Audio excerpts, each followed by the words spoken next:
Diciamo dal veicolo ci kiten bi quoi segnal pericolo waaw pericolo yam dañoo bëri lii lépp mënu koo def ci benn vidéo exemple ñu dem ci strada déformate comme ngeen comprendre prochain également général de division. À ce titre, il occupe. À noter également, pardon, la promotion du colonel. un attimo ok strada déformate mooy boo xam ne tali bi dafa am ay kii comme fi nga gis bu sa amortisseur yi baaxul mooy fi pneu yi di ne rek man mooy war oto bi di tëbëka daal di bandaat tëbëka daal tali bu am ay pax mu ne strada déformate kon prevede eventualis bandamenti deve provenire dal senso opposto oto yi jógee sa sens ñoom tamit mën nañu tëb quoi oto bi di tëbëka daal genre à cause de pax yi quoi comme ni nga koy gisee ne da ngay prévéder bàyyi xel ni oto yi jógee sa kanam mën na seen oto yi mën di tëbëka daal genre yooyu ok il prenunci una strada in cattivo stato mooy bu ne ci état bu bon quoi wala disestato mën nañ ko tuddee noonu mooy lépp benn signification la rek déformato cattivo stato disestato lépp benn signification ça veut dire comme tëb dafa am ay pax non vieta il sorpasso trevul sorpasso se è a fondo giallo donc nga gis foo xam dafa am ay travaux quindi procéder con cautela nga dawee ndànk pour moytu yàq sa suspension yi mooy li ne ci tali yi moo ko amati ci pneu yi quoi moo ko amortisseur yi quindi se a fondo giallo è posto in presenza di un cantiere stradale boo gisee mu ne couleur jaune ça veut dire que fu mu nekk ay lavoro dafa ne comme fii il sorpasso non è vietato serewul nga def double quoi ok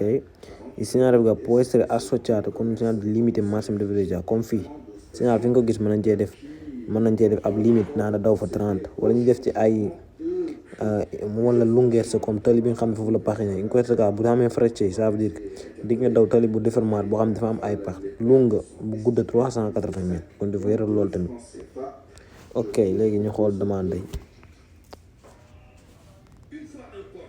ok ñu xool demande yi léegi strada déformate mooy bi moo am 29 demande ok voilà nee na il segnale raffigurato preannuncia un tratto di strada déformato è vero tali boo xam ne dafa déformé quoi dafa am ay pax wala genre yooyu numero 2 bi mu ne il segnale raffigurato può essere associato con un segnale di limite massimo di velocità comme ni ma la wane boo seetaanee fi ma nekkoon ci suuf mën na ci def ab limite quoi wax la fii daw fi 40 genre yooyu il segnale raffigurato indica un tratto di strada déformato lungo 380 metri bu ñu ci yokkee panel bi def 380 mètres mu am ay flèches yiite li muy si njëm mooy da nga daw tali dans 150 mètres xam ne signal péricole moom ñëpp 150 mètres mooy seen distance boo fi nga gisee panneau bi ak fi nga defee ki dana fa daf lay aviser ne dans 150 bi di nga ñëw fu strada déformate ne tali boo am ay pax boo xam ne lungo da nga daw tali boo xam ne bu gudd boo xam 380 mètres boo xam lépp ci strada déformate nga koy daw kon fa tey loolu lay signé mais moom signal raffigurato preannuncia un tratto di strada con pavimentazione irregolare tali boo xam ne pavimentazione comme tali bi normalul parce que dafa am ay pax wala ay buco genre comme vero mais moom il segnale raffigurato preannuncia una strada in cattivo stato tali boo xam ne dafa ne ci état bu bon è vero boo am ay pax genre mais moom il segnale raffigurato è un segnale di pericolo è vero segnale danger la bi ci toppam mi ne il segnale raffigurato si trova in genere comme distance bi fi nga ko gisee ak balaa nga yegg foofu dañ la ko aviser prima 150 mètres la quindi si trova in genere 150 metri prima di un tratto di strada con fondo irregolare li muy signi benn la comme bul waxee ay strada dissestata strada cattivo stato pavimentazione irregolare fondo irregolare li muy wax lépp li muy signi lépp benn la mooy tali boo xam ne kii bi neexut quoi dafa am ay pax dafa kii genre yooyu quoi numéro 8 mi ne il segnale raffigurato preannuncia un tratto di strada dissestata bi li muy signi benn la mooy déformato tali boo am ay pax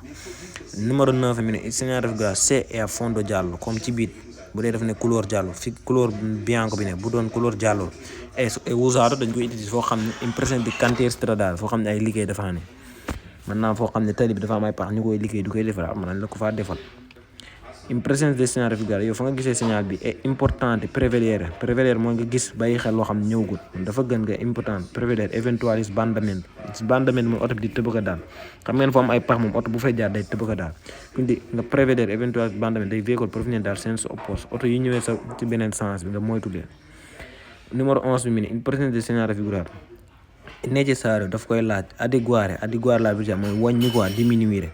adeguare la velocità in relazione alle particolari condizioni del fondo stradale nee na foo gisee signal è necessario dafay laaj nga wàññi sa velocità in relazione nga xool xaal ci tali bi na mel dafa gën a bëri ay pax nga gën a wàññi sa velocità tali bi dafa gën a bon nga gën a wàññi sa velocità ok numéro 12 mi in presenza del segnale raffigurato è necessario dafay laaj circolare a velocità moderata se si traina un rimorchio comme camion yi ñoom dañuy lonk ay remorque c'est pour tout ñoom xam nga yow déjà ab remorque yaa ngi chargé da ngaa war a gën a circulare ak velocità moderata mooy nga daw ak velocità boo xam ne comme du velocità bu bëri quoi boo xam ne da nga fa mën a daw te doo yàq sa oto quoi. Numéro 13 mi ne in presenza di segnale traffico è necessario dafay laaj moderare la velocità per evitare eccessive sollecitazione danni alle sospensioni nee na boofu ne dafay laaj nga wàññi sa velocità pour moytu per evitare eccessive sollecitazione danni alle sospensioni danni mooy yàq quoi kon nga moytu yàq sa suspension yi moo fi pon yi di ne fu am ay pax boo fay jaar ak oto suspension yi dañuy liggéey lu bëri dañuy jóg kon boo deful attention mën ngaa yàq suspension. Numéro 14 mi in presenza di segnale traffico è necessario dafay laaj tenere saldamente il volante nga téye bu baax sa volant per controllare possibili sbandamenti nga téye sa volant bu baax pour moytu possibili sbandamenti oto bi nu muy bëgg a dalee ci pax yeeg yooyu boo téye sa volant dana si dimbali. Numero 15 mi ne il segnale raffigurato è un segnale di prescrizione è falso. Segnale prescrizione benn tur la ñu tuddee ko ñetti façon segnale te pericolo bokku si segnale yi ñu tuddee prescrizione yooyu demaguñ ci divieto la ak obbligo ak precedence te bi segnale pericolo kon bokku si quoi. Prescrizione benn tur la ñu tuddee ko ñetti segnale ok. Il segnale numéro 16 mi ne il segnale raffigurato léegi ñu ngi ci segnale falso yi quoi 15 li ko dalee 15 yi yëpp falso ok. Numero 16 mi ne il segnale traffico preannuncia una discesa pericolosa discesa ma fa xam wàcceeku la lii non c'entra niente ak wàcceeku falso. Strada deformata il segnale traffico preannuncia più curve consecutive foo xam dafa am ay virage no strada deformata. Numero 18 mi ne il segnale raffigura preannuncia una serie di dorsi mooy door daanu yu bëri quoi xam nga booy xoolee disegné boo deful attention daf lay nax serie di dorsi mooy door daanu yu jigéen boo xoolee image bi rek yow loolu nga koy teg du loolu. ñoom ñoo ko dessiné nii mais lu mu si ni mooy tali boo xam ne mooy loolu quoi dafa am ay paax dafa normalut quoi noonu ci neen ak dossi mooy door daanu. Numero 19 mi il segnale traffico preannuncia una forte variazione di pendenza della strada tali boo xam ne dafa am pendenza forte variazione di pendenza mooy foo xam ne dafa am ay yéeg ak wàcc salita discesa loolu ci montagne la mais lii noonu ci entra noonu la tali bi amul ay yéeg ak wàcc dafa am ay paax kese loolu kese. Ok, numero 20 mi il segnale traffico preannuncia una doppia curva comme foo xam dafa am ay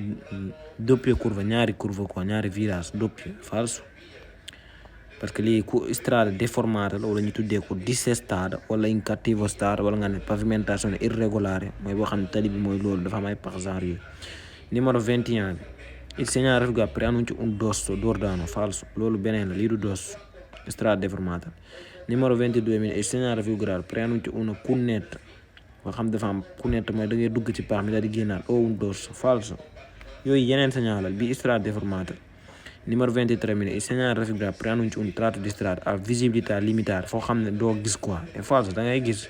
fi nga xam ne sa gis-gis du doy yooyu courbe la quoi mooy virage wala door daanu boo yéeg genre mais fii noonu cee nekkul ne sa gis-gis du doy leneen rek mooy problème mais dafa am ay pax ok. Numero 24 mi il segnale traffico indica un tratto di strada deformato lungo 320 metri xam nga fii amul falaise yi kon au lieu que segnale bi nekk 150 mètres xam segnale péricole yëpp distance boo ko gis balaa nga yegg fii péricole bi ne 150 mètres lañ la koy defal fii borom tali def ko changé def si 320 mètres boo amul falaise yi xam ne loolu distance la si nii kon bu waxoon indica un tratto di strada deformato tra 320 mètres boobu vers leneen daf lay wax ne dans 320 mètres di nga yegg fu tali boobu ne tali boo xam ne mooy loolu neexut quoi dafa am ay pax lungeer sa ba tam xamee ay flèches mooy anamu sax xam naa def nañ ko quoi jàll nañ ko mais falso bii du lunga distance la. In presenza del segnale traffico yow fa nga gisee segnale bi est obligatoire dafay laaj circolare al centro della carreggiata ngay daw ci digg tali mais falso loolu kenn du ko def wala ci margine destro nga war a daw falso. Numero 26 mi in presenza del segnale traffico yow fa nga gisee segnale bi non è necessario aajuwul wala bul neex bul ko def rallentare in caso di scarsa visibilità è falso tali boo xam ne dafa am ay pax è necessario contraire bi la surtout nag nga nekk ci scarsa visibilità mooy mën naa am dafay nees bu bëri wala muy taw bu bëri ba nga xam doo gis sax bu baax boobaa kay è necessario daana dafa non è necessario kon falso. Numero 27 in presenza del segnale traffico è necessario dafay laaj fare attenzione al restringimento della carreggiata da ngeen war def attention parce que fii restringimento mooy xat-xat mooy tali bu xatee lii nag nekkul restringimento daf lay wax rek ne tali bi dafa déformate comme pavimento bi tali bi normalul quoi dafa am ay pax wala mooy loolu mais nekkul restringimento kon falso restringimento mooy tali bu xatee quoi te lii noonu centre noonu. in presence de segnale gap fa nga gisee signal bi e vietato il sorpasso on naa non è vietato signal bi nekkul signal vieto sax vieto balay vietare sorpasso mooy doublé quoi te réewu la ko. Ultima domanda 29 nee na in presence de segnale gap è necessario dafay laaj rallentare nga wàññi waaw li mu wax lépp baax na mais lim ci comme ne solo mi ne seulement se provengono bu fekkee dafa amee ñuy ñëw veicoli oto daal senso opposto ci beneen sens bi suñ kanam c'est falso même bu oto ñëwul sax sa kanam kay dangaa war a wàññi pas sax pour oto yi mais yow pour sa sécurité ak sa oto bu ko yàq. kon loolu moo nekkoon ci signal yooyu strada signal bu panel lu déformaté après dina ñëw si yeneen incha allah merci beaucoup.